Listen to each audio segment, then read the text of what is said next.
मित्रांनो नमस्कार. कायदेशीर माहिती देणाऱ्या माझ्या यूट्यूब चॅनलमध्ये तुमचं स्वागत. आजचा विषय वेगळा आहे.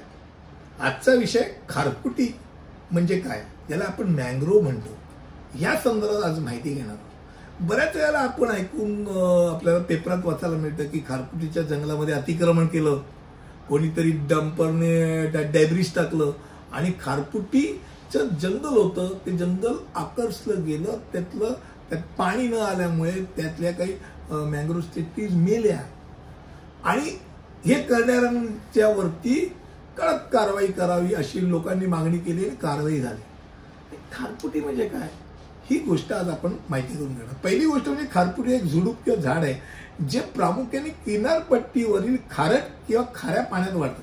हे समुद्र आणि आपली जमीन या दरम्यान ही जे काही भाग असतो आणि जिथे खास करून खोल समुद्र नाही अशा ठिकाणी खारफुटीचं जंगल निर्माण होतं. आता खारफुटी विषववृत्ती हवामानात वाढतात, विशेषतः किनारपट्टी आणि भरती ओटीच्या नद्या जिथे आसपास आहेत त्या ठिकाणी त्यांचं जंगल बऱ्यापैकी वाढतं. आता मँग्रोव्ह हा शब्द ऍक्च्युली पोर्तुगीज आहे, म्हणजे त्याला मँग्यू ह्या शब्दापासून त्याचा जन्म आला. मँग्यूचा अर्थ झाड.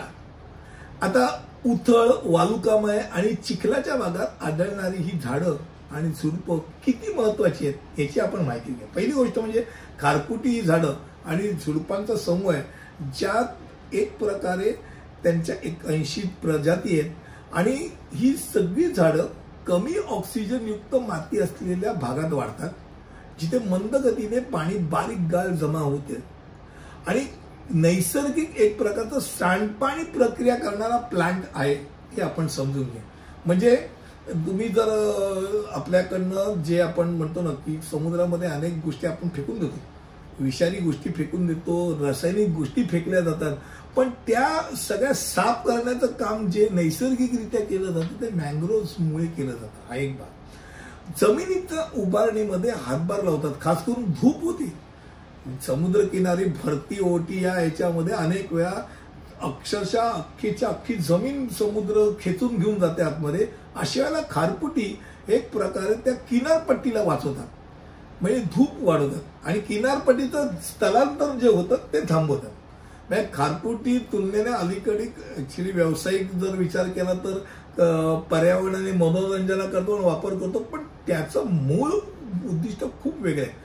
खारफुटीचं जंगल जर खरंच जाऊन बघितलं तर त्याची मुळं ही वनस्पती पाण्याखालील गाळात नांगरून ठेवलेल्यासारखी असतात, म्हणजे असे गाळामध्ये ते पसरले असतात आणि ज्यामध्ये भरतीच्या लाटांमध्ये पोषक आणि सेंद्रिय पदार्थ माती समृद्ध करतात. ज्यात कार्बन साठवण्याची क्षमता असते त्यामुळे ब्ल्यू कार्बन म्हणून ओळखलं जातं एक प्रकारे. आणि खारफुटीची जंगलं उष्णकटिबंधीय जंगलापेक्षा 4 पट जास्त कार्बन साठवून ठेवू शकतात. म्हणजे जी कार्बन इतर लोक फेकतात ते कार्बन साठवून ठेवतं, गोठून ठेवतं.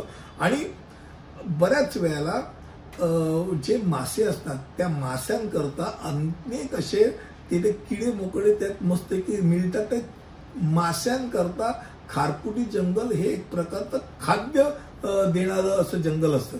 त्यामुळे मूळ गोष्टी जर खारफुटी जंगल जर नसेल तर खारफुटी जंगल अजून एक गोष्ट महत्वाची गोष्ट, ज्या वेळेला तुमच्याकडे सुनामी सारख्या गोष्टी येतात त्या सुनामी ही गोष्ट अडवणं किंवा त्याचा एक प्रकारे किंवा भरतीच्या वेळेला अचानक मोठ्या मोठ्या लाटांना आदळत असतात टायडल वेव्स, त्याची तीव्रता कमी करण्याचं काम मँग्रोव्ह करत असतात. म्हणजे एक प्रकारचं ते तुमचं संरक्षक कवच आहे. मग आता ह्या संरक्षक कवचास भारतामध्ये काही नियम आहे. भारतात खारफुटी तोडणं हे कायदेशीरित्या गुन्हा आहे. म्हणजे तुम्ही खारफुटीला जाण्याकरता जर पाणी अडवलं तरी गुन्हा आहे. खारफुटी नाही तोडली, पाणी अडवलं, अरे पाणी अडवल्यामुळे खारफुटी बोंबलली तर तो सुद्धा गुन्हा आहे. आणि त्यामुळे जी कोणी खारफुटीची छाटणी करतं, तोडतं किंवा त्याला कापतं, बदलून टाकतं त्यांना 1 वर्षापर्यंत कारावासाची शिक्षा आणि 3 लाखापर्यंत दंडास तो पात्र असा गुन्हा आहे. हे लक्षात राहू द्या. खारफुटी मुंबई करता केवढी महत्वाची आहे जस्ट जाऊन बघा म्हणजे कळेल. आज माहीमची खाडी जी आहे, माहीम धारावीच्या आजूबाजूला जी काही जंगल दिसते त्या खारफुटीचे जंगल आहे. मालाड मालवणीमध्ये तीच अवस्था आहे. अत्यंत बोंबाबोंब होते की तिकडे खारफुटीच्या जंगलाचा उद्ध्वस्त करून लोक घुसलेली आहेत.